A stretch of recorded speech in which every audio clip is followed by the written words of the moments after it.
نے تم کو بنایا ایک بہترین امت تاکہ تم گواہ رہو انسانیت پر. وَيَكُونَ الرَّسُولُ عَلَيْكُمْ شَهِيدًا، اور رسول تم پر گواہ رہیں. اور دوسرا مطلب تو وہ ہے جو پہلے بیان کیا گیا، کیونکہ علماء کہتے ہیں کہ یہاں ہے شہداء علی الناس، ساری انسانیت پر. تو ساری انسانیت سے مراد پھر صرف پچھلی امتوں پر گواہی اگر دی امت محمد، یعنی تو بعد کے آنے والے لوگوں کا بعد میں آنے والی امتوں پر گواہی کون دیں گے؟ الناس کا لفظ بتا رہا ہے کہ بعد میں آنے والی بھی اس میں شامل ہے. اور اس کے لیے ذمہ داری یہ بن گئی کہ یہ دعوت اور تبلیغ کا کام غیروں تک آپ کو کرنا یہ آپ کی ذمہ داری ہے. اس میں سخت ترین غفلت ہے، کوئی جماعت بھی کام نہیں کر رہی اس راستے کو.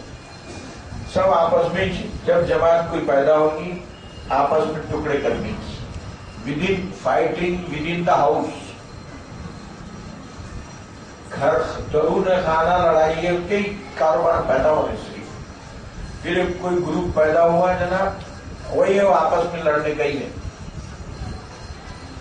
سرحد پہ لڑنے کے لیے کسی کی ہمت ہی نہیں ہوئی.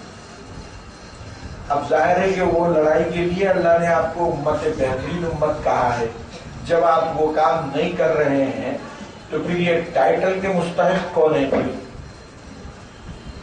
ٹائٹل تو اس لیے ملا کہ آپ سرحد پہ لڑنے والی قوم اور وہ تو لڑ رہی نہیں، پھر آپ یہ ٹائٹل. اب دیکھ لیجیے وہ ٹائٹل کا کیا ہوگا حشر میں. وَمَا جَعَلْنَا الْقِبْلَةَ الَّتِي كُنْتَ عَلَيْهَا إِلَّا لِنَعْلَمَ مَن يَتَّبِعُ الرَّسُولَ مِمَّن يَنقَلِبُ عَلَىٰ عَقِبَيْهِ.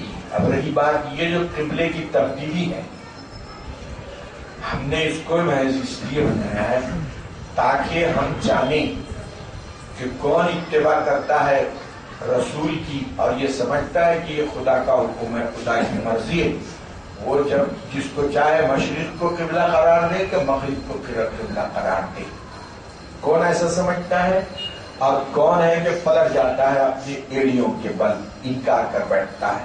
یہ دیکھنے کے لیے کیونکہ اللہ کو معلوم نہیں تھا. کیا معلوم تو تھا اللہ سبحانہ و تعالیٰ کو کہ کون پلٹے گا کون مانے گا، لیکن لوگوں کے سامنے بھی تو ظاہر کرنا نا. اللہ کو تو سب معلوم ہے، امتحان لینے سے پہلے اس کو رزلٹ کا علم ہے، لیکن لوگوں کو تو ظاہر ہونا نا، عوام کو سامنے سب کو دکھنا نا، اظہار کے طور پر سب کو بتانے کے لیے. وَإِن كَانَتْ لَكَبِيرَةً إِلَّا عَلَى الَّذِينَ هَدَى اللَّهُ. تحویل قبلہ بہت بڑی مشکل کی چیز ہے. تحویل قبلہ یقیناً مشکل ماننا، اور یقیناً ایک جگہ کو جو ہے ہٹا کے دوسری جگہ کو لا لیا گیا ہے، یہ تو بڑا دشوار کام ہے کہ آدمی مانے. لیکن إِلَّا عَلَى الَّذِينَ هَدَى اللَّهُ، جن کو اللہ نے ہدایت دی توفیق دی ان کے لیے کوئی بڑا کام نہیں ہے. بولیں گے کہ نہیں، مرضی اللہ کی، چاہے تو ادھر قبلہ بنائے چاہے تو ادھر قبلہ بنائے، اور اللہ حکم دیتا کہ دوسری طرف بنائے تو ہم ادھر بھی پلٹتے. ہم تو حکم کے تابع ہیں، کسی چین کے تابع نہیں. اور پھر تحویل قبلہ کوئی عبادت نہیں ہے بذات خود.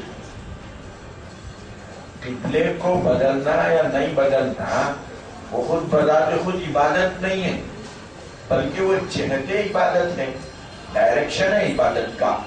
عبادت تو دوسری چیز ہے. اور پھر اس میں یہ سہولت دے دی گئی کہ آدمی اگر غور و فکر کر کے کسی جنگل میں قبلے کی طرف نماز پڑھ رہا ہے اور اس نے طے کر لیا غور و فکر کے بعد کہ قبلہ ادھر ہے. اب نماز ہونے کے بعد کسی نے کہا کہ نہیں اصل میں قبلہ تو ادھر تھا، نماز ہو گئی اس کی، کوئی بات، نماز ہو گئی. تو معلوم ہوا کہ قبلہ کوئی اصل شے نہیں ہے بلکہ حکم خدا اصل شے ہے. تو فرمایا کہ وما كان الله ليضيع ایمانکم. اب اس کے بعد یہود نے کیا کیا، مسلمانوں کو جو بھولے بھالے تھے ان کو اندر سے کچکانا چاہا.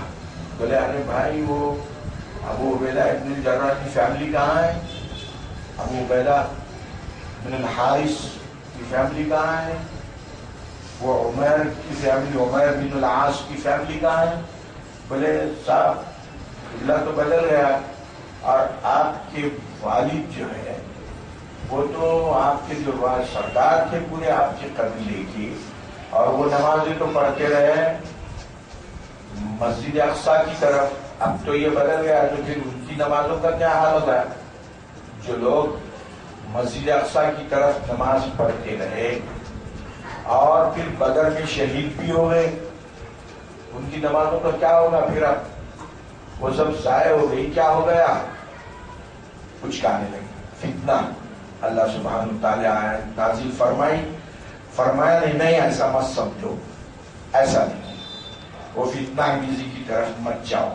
وما كان الله ليضيع ایمانکم، اللہ سبحانہ وتعالیٰ تمہارے ایمان کو یعنی نمازوں کو ضائع کرنے والا نہیں۔ تو اب یہاں دیکھیے نماز کو ایمان کہا ہے کہ اصل شے جو نماز کی اہمیت یعنی اس قدر ہے کہ اس کو ایمان کہہ رہا اللہ سبحانہ، تمہارے ایمان کو یعنی تمہاری نمازیں جو ادھر پڑھے تم بیت المقدس کی طرف ضائع ہونے والی نہیں ہے۔ ان اللہ بالناس لرؤوف رحیم، اللہ سبحانہ وتعالیٰ لوگوں پر نہایت مہربان اور رحم کرنے والا ہے۔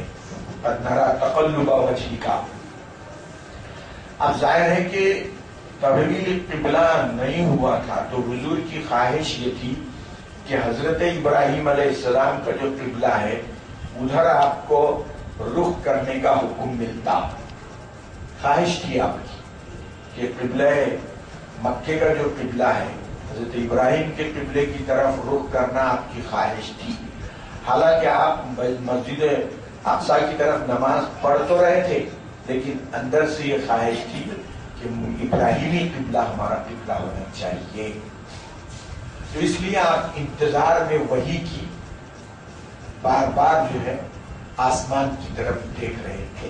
اللہ سبحانہ وتعالیٰ نے آپ کی اس توجہ مبارکہ کو بھی نقل فرمایا اور فرمایا قد نرى تقلب وجهك، ہم دیکھتے ہیں آپ کے چہرے کے اس سمائی آسمان میں اٹھنے کو بار بار اور انتظار کو آپ کی کہ کب ابراہیمی قبلہ ہمارا قبلہ ہوگا۔ فَلَنُوَلِّيَنَّكَ، ہم ضرور پلٹا دیں گے آپ کو قبلةً ترضاها، ایسے قبلے کی طرف کہ جو آپ کا پسندیدہ ہے۔ فَوَلِّ، لہذا وجهك شطر المسجد الحرام، مسجد حرام کی طرف اپنا چہرہ موڑ لو۔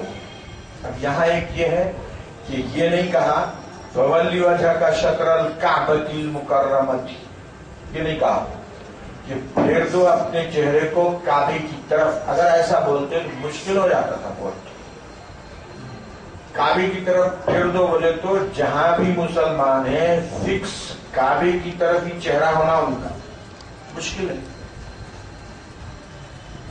ہاں البتہ کعبے کے صحن میں اگر کوئی ہے اور اس کا چہرہ کعبے کی طرف ہو سکتا ہے، کعبے کے اطراف ہے کعبہ دکھ رہا ہے اس کو، تو ویسی صورت میں کعبے کی طرف ڈائریکشن ہو سکتا ہے آسانی سے، اور کعبے میں جہاں کعبہ دکھ رہا ہو اور ڈائریکشن ذرا بھی اگر پلٹ گیا وہاں تو نماز نہیں ہوگی، یہ ٹھیک ہے۔ لیکن جیسے اب ہم آپ دور ہیں، یا جیسے جدے والے ہیں، ریاض والے ہیں، مدینے والے ہیں، تو اب وہ جو سمت کریں گے تو بالکل قبلہ تو چھوٹا سا ہے، 12 گز چوڑائی، 12 گز لمبائی کچھ اس کی، تو اتنے محدود ایریے کی طرف چہرہ کیسا ہوگا اتنی دور سے؟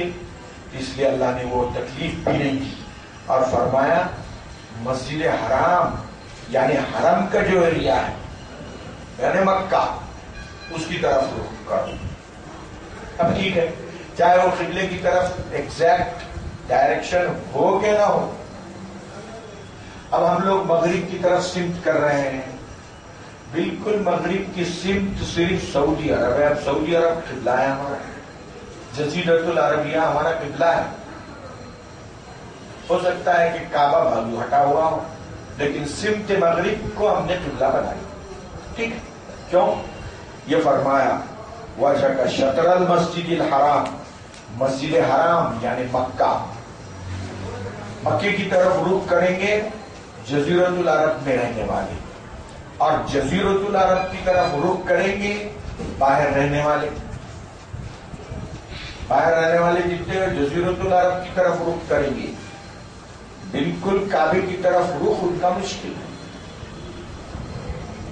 وَحَيْثُ مَا كُنْتُمْ فَوَلُّوا وُجُوهَكُمْ شَطْرَهُ. اور سفر میں بھی اگر تم ہو تو اسی کی طرف تم اپنا رخ کرو. وَإِنَّ الَّذِينَ أُوتُوا الْكِتَابَ لَا يَعْلَمُونَ. اب رہا یہود کے طعن و تشنیع، یہود کے جو باتیں ہیں، ان کی جو گمراہیاں ہیں، فتنہ انگیزیاں ہیں، یہ تو شروع سے چلے ہوئے ہیں، آج بھی جاری ہیں، ختم ہونے والا نہیں ہے. وہ کب ختم ہوگا؟ جب دجال نکلے گا، اس کے بعد اس کو قتل کرنے کے لیے حضرت عیسیٰ تشریف لائیں گے. لد جو اس وقت اسرائیل کی سٹی ہے، تو حضور نے فرمایا کہ لد کے دروازے پہ حضرت عیسیٰ دجال کو قتل کرے گی. لد سٹی کا نام ہے، دیکھیے حدیث ہے، وہ لد شہر کی دروازے پہ حضرت عیسیٰ دجال کو ختم کرے گی. اس وقت یہودیت کا خاتمہ ہوگا، ان کی شرارتوں کا خاتمہ ہوگا. اس وقت چلتے ہی رہتے ہیں، نت نئے چیزوں میں انسانیت کو مبتلا کرتے ہی رہیں گے. اب دیکھ لیجیے اس وقت ساری بے چینی کس کی وجہ سے ہے. تو فرمایا کہ وَإِنَّ الَّذِينَ أُوتُوا الْكِتَابَ. اب رہے جن کے پاس کتاب موجود ہے، تورات پڑھ رہے ہیں، انجیل پڑھ رہے ہیں، اب سب اس میں موجود ہے. لَا يَعْلَمُونَ أَنَّهُ الْحَقُّ. ضرور ان کے پاس یہ علم ہے کہ یہ حق ہے. من ربهم، رب کی جانب سے. وَمَا اللَّهُ بِغَافِلٍ عَمَّا يَعْمَلُونَ. ان کے کرتوتوں سے اللہ غافل نہیں ہے، اللہ کو سب علم نہیں. ایسا نہیں کہ یہود کے ان کی کرتوتوں کو دیکھ کے بازو ہٹ کے بیٹھ گیا اللہ بہت بڑے بڑے سازشاں ہیں بھائی ان کے بازو ہٹو ذرا. نہیں، سب معلوم ہے، اب دیکھ رہے ہیں. وَلَئِنْ أَتَيْتَ الَّذِينَ أُوتُوا الْكِتَابَ. اب یہ جو اہل کتاب ہیں ان کے پاس آپ 20 آیتیں لے بھی آئیں گی، مَا تَبِعُوا قِبْلَتَكَ. ماننے والے نہیں، وہ نہیں ماننے والے.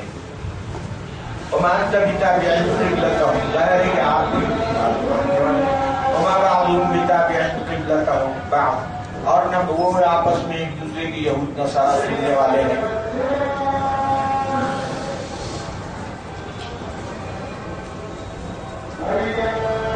وَلَئِنِ اتَّبَعْتَ أَهْوَاءَهُمْ. اگر آپ نے ان یہود و نصارہ کی اتباع کی،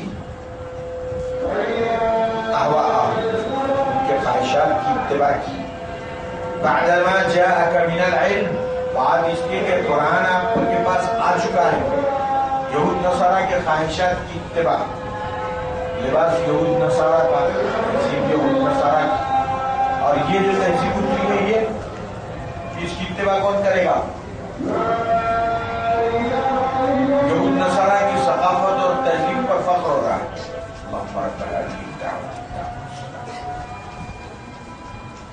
انشاءاللہ صلی اللہ علیہ وسلم.